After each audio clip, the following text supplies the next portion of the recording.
Sababni isaa sababni ani guddaan jechuudha sababni kiyya akkamitti dubartii fakkaata.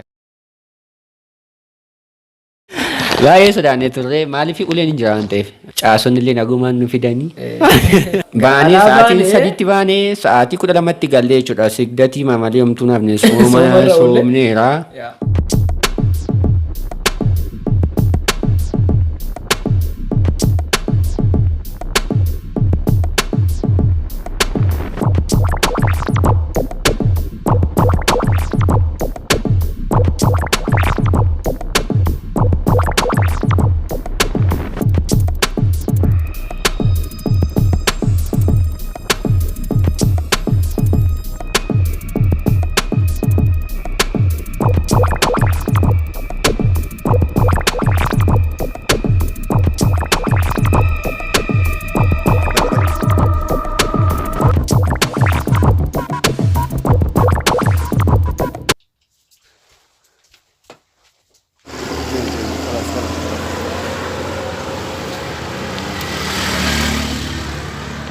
Baru teko siya ko dito bae bare.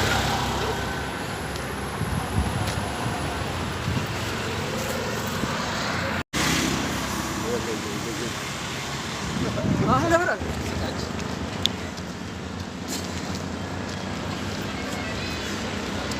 Kopi ara kita. Amma taateer tuman. Qoora.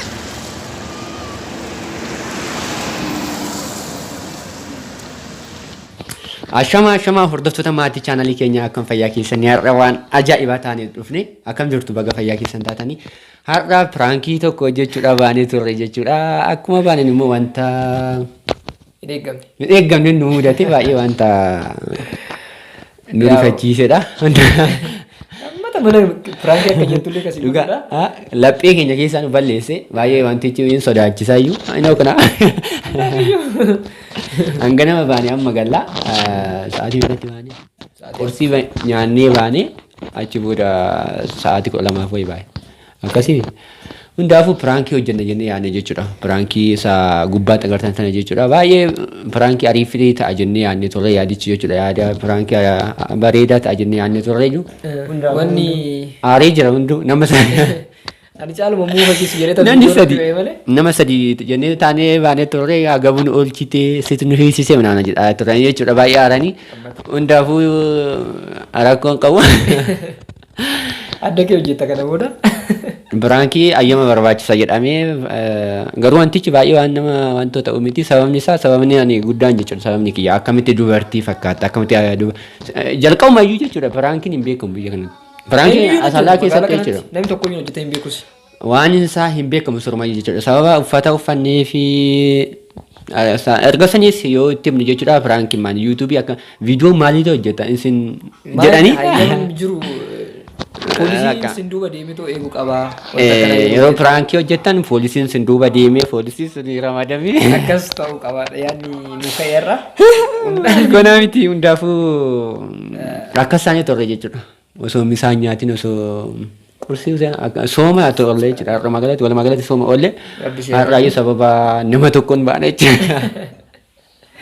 Poolisii wajjin oolle jechuudha hundaafuu har'a fuulduraa fi hayyama isaan jedhan haga hayyama isaan jedhan kana baafannutti jechuudha piraankii hojjechuun nu ulfaata alaatti. alatti baate. Isuma wantoota haasaa nama wajjin gootee sodaattorra immoo kan Dhayiteetu waan akkanaa si mudatu baay'ee. baay'ee si rifachiisa. Wantoota kanarratti baay'ee qophoofnee turre kun piraankii kanarratti baay'ee piraankii bareedaadha jennee nama kofalchiisa jennee yaadnee turre akkamitti ati siyaasa hojjetamu maal? Wanta baay'ee ka'e. Waa baay'ee hin beektan siyaasa biyya keenya baay'ee waan xaxaa'iti jechuudha. Yeroon keessa jirullee baay'ee ulfaataadha. Isaanitti illee ilaalamu garuu hundaafiyyuu Ulfaataadha garuu namni kaan nama nu hubatu namni kaan maanni viidiyooma akkamii hojjettan isin maaliif barataadha miti isin akkamitti kana kan hojjettan? hojjettanii wanti jedhullee Hojii nagaan hin barattan barnoota keessan maal maal nuun jechaa turan iyyuu. anyways wanta baay'ee ka'ee Aga ammaa yoo rifaatiin nurraan turre nurraan bannee waajjira poolisii ani dhaladhee jechuudha. Akkasitti walumaa galatti waajjira wantoo buleen beeku mana hidhaa jechuudha. wal fakkaanna yaa Uumaa bakka yeroo jalqabaatiif waan ta'e xiqqoo nama rifachiisa ture. dhugaa waaqaa baay'ee rifadheen akka kiyyaa. Caalaan namuu jechuudha jettee bu'aa turte jechuudha. Baay'ee rifaatee hundaafuu fuulduratti akkami ayyama baasnee. Maal jennee yaa'u isaanis ergasii eegaa. Amee namoonni firaankii hojjetan asumaan haala ittiin ayyama baasan tarii yoo beektan ta'e nutti himtu. Maal akka barbaachisus jechumaan.